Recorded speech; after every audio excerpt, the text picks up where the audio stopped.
నేను కొణిదెల పవన్ కళ్యాణ్ అనే నేను శాసనం ద్వారా నిర్మితమైన భారత రాజ్యాంగం పట్ల నిజమైన విశ్వాసం, విధేయత చూపుతానని,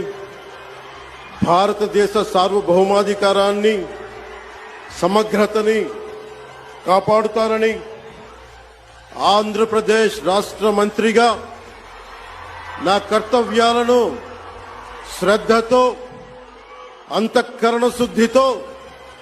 నిర్వహిస్తానని, భయం గాని, పక్షపాతం గాని,